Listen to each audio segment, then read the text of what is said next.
Hello everybody and welcome back to another Monolith devlog.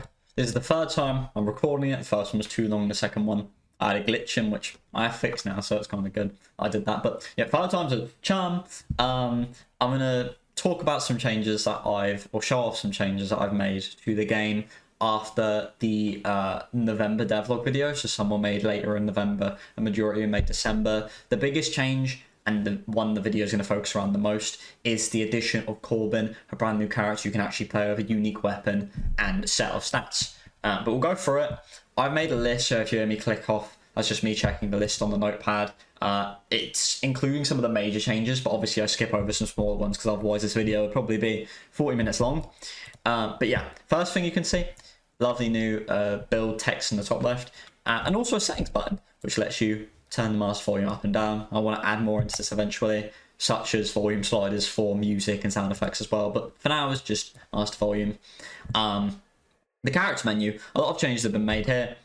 This is probably like my favorite batch of changes in the update, but before I actually show those off, I'll just show off how to access the new console. You've got to press numpad 6, numpad 7, and it opens this weird little text bar at the top, which you can put anything into. But if you type random, it reveals the XD character, who at the moment does nothing. They're a secret character, and in my full vision of the game, you're going to be able to get this character through like a secret criteria rather than just accessing a kind of debug console. But I thought I'd point it out because it's pretty cool. But for the actual select screen that we've got at the moment, if I click my key, it pops up a really lovely new screen, which has a bit of character art in the middle, their name on the right, their full name, their HP, their weapon, including the damage and the ammo that they start with, and a lore description that you can pause if you want to read. Scroll slowly there, and the weapon description, which for Mikey, if you've seen any of the other devlog videos, you already know he has the shotgun and the bar. A cool little thing about these screens is that if you click some elements, it plays a little sound, so that's pretty cool. For Corbin, this is Deagle. You can see the lore description here. You can see he's 25 less health than Mikey. He has 1 more base damage than Mikey, and he has 1 less starting ammo than Mikey. But his weapon's much more complex. He's a higher risk, higher reward character. You'll see how his weapon works in a minute, but just to run through the description. When you fire the Deagle, auric flames appear on screen, with each click flame enhancing the damage of the Deagle, possibly beyond its base damage of 7. But if you hit too little flames, so I think 1 or 2, you're dealing less than 7 damage, so you don't want to hit too little. If the player manages to click all 3 of the auric flames, the golden ones, a shadow flame will appear, which kind of is an optional one, where if you click it, your damage will be massively increased at the cost of using up an additional ammo. So it's a big kind of if you want to use that shadow flame or not, if your contracts, your attachments, and your actual ammo counter supports it. We're going to play Corbin now, and there's even more new stuff. What is going on with the map? Why is it so long? What are these question mark areas? What are the supplies? The supply boxes on the map. What's the giant one on the bottom right? Well, to go through that in an orderly fashion, the supply crate will give you a random attachment. We've got a spring. It gives you a little bit of text at the bottom based on your character. These ones on the map are resupply points, which we'll get to in a minute. But the question marks, which you can see now, I'm just picking. Probably be better to go this way. These question marks, the choose where to go areas, let you travel either to a monolith for free or a village for 1 ammo. I will point out, these are probably going to get reworked at some point. Well, they definitely are.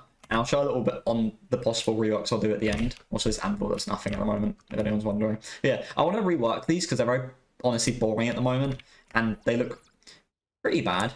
I want to make them more in line with the game's art style. And I want to have them be a little bit more interactive and a little bit more challenging. Because at the moment, you could just speed through the game by going to the villages, and that's not very fun. This is trash.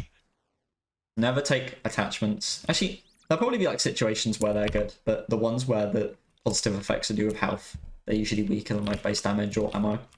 But adrenaline's a new one.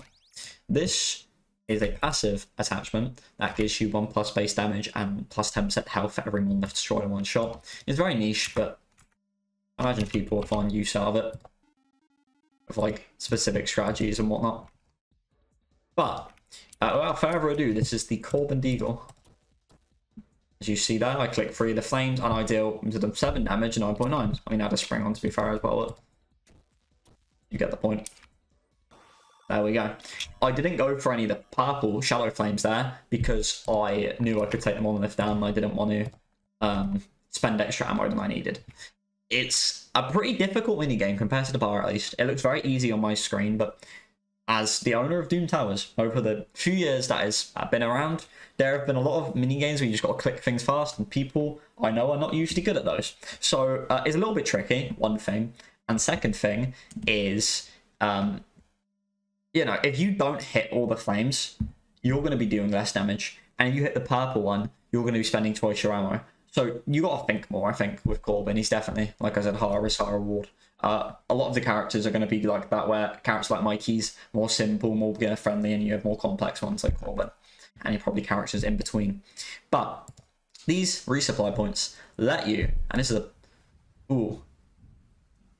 I didn't check that. I should have checked the map. Because if it's a village after, I might say this. I think it's too risky. Yeah. Yeah, I'm not going to take that. These points let you buy attachments for ammo. If they're advanced, it's 2. If they're stock, they're 1. And classifieds don't appear yet. Maybe I'll put those in, and if they do, they'll be free probably. You can see there's some rain outside this window. It's a nice little building. You can see your ammo up here. The lever, the lever on the vending machine. In the final release or later on, I want it so you can spend ammo to re-roll what's in here for the cost of ammo. And the contract with the no entry sign over it, I want to make it so you can buy a contract directly from it. Obviously at the cost of ammo. But if you don't want to get anything that's chill, you get healed a little bit. So it's just a nice little bit on the map. I probably should have taken the drum mag, but oh well. Hopefully we get one from one of these chests. I do like springs. Actually, I would. You know what? I wouldn't mind. I wouldn't mind a contract. Not exactly what I'm thinking of, but alright. I think base damage is like the worst thing to sacrifice, really. Because... Ooh, penetrating bullet, nice. Alright, we have max slots. Hopefully we can get a decent contract before we go into the Monolith here. You know what? What ones have I got right now? Let me delete Adrenaline. Before... Yeah, I'll take that. That's actually decent. I think we're going into this next fight with 2 ammo, so it's going to be a little bit close if we do win, which I doubt. Yeah, alright. To be fair, we have a lot of... Let me just use everything.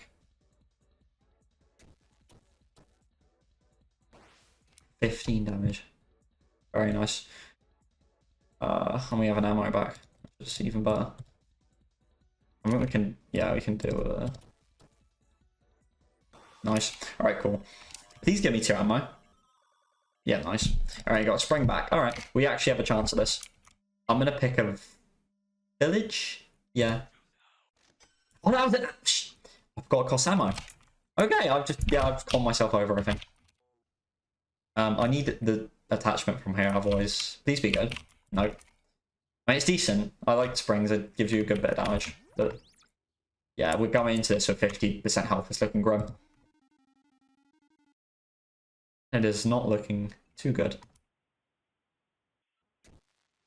Oh, and I fumbled. I mean, that's an example of why you got to be good with this guy. Yeah, it's hard. They're harder to see in here. Yeah, okay, we're cooked. I hit the pap one. Yeah, no, we lost. Well, yeah. The game's still kind of an uphill battle because it's not balanced or fine-tuned at all yet, but you're able to see the death screen here. So I think we got something out of that in the end. And actually go back to the main menu and reselect your character. Because as you saw there, it no longer just crashes the game.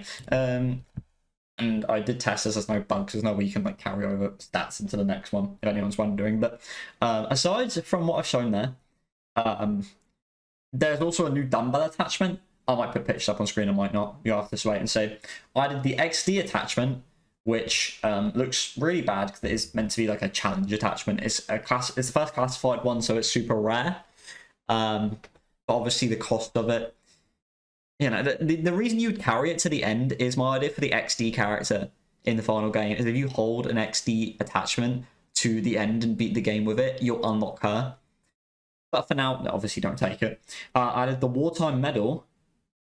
I added, obviously can't really show it. The inspection labels on attachments scale properly now. I don't know if I think we might have gotten it earlier, I'm not sure though, but I added the medkit if we didn't. There was a durability rework, so attachments, as you saw probably throughout that, are a lot more stronger, but you get less now, like there's less chests in the free roam areas. And we did get adrenaline. Oh yeah, and this is going to be like very niche, the use case of it, but attachments can now be also deleted in Monolith combat. So that's all for the game. I'm going to close it and I'm going to pop an image up on screen because this is what I'm planning to do with free roam areas. It's going to look a little bit messier. It just looks like a mess of blocks and random things placed down. But actually, this is a very early on kind of idea for automatically, I guess, procedurally generated terrain. That might be a misuse of the term, but I'm not totally sure. Basically, these were placed down randomly. The free roam areas run out. You do have random trees and random buildings and chests. The locations of those are random, but I want the actual map to be random, and I want it to be a little bit more in-depth and almost challenging, rather than just get out as quick as you can, get the chest, get the contract if you need it. Like I want it to be where, you know, some areas you take damage, some you don't. You know, behind some rocks there might be a chest, or there might be a house, or, you know, the bunker you can enter. I have big ideas for free roam areas. All of the current assets and art for it I'm going to redraw, but the idea of this screenshot is just to show that, yeah, this is kind of like a very, very early on idea of what you can expect with that. So hopefully in the January build, the free roam areas are more finalized. I figured out window resolution. That's surprisingly difficult. Window resolution as in making the game like 1920 by 180 for some people, or higher for others, you know. And the most important thing of all is to start having this game feel like a game, because this update, or the updates that have been made, especially the addition of a new character and the character select screen being overhauled, I really like these changes. I think the game feels more complete, obviously, because more has been added, more has been polished. But as far as it goes as a game, it still feels like a lot's missing. So for the January build, the main things are to bring the free roam areas up to standards and make the game feel more like a game. And I'm sure by doing the free roam area thing, that goal will be partially achieved. But hopefully you enjoyed the video. If you have any comments, any questions, feel free to leave them down below or in the Discord. And like always, have a great day.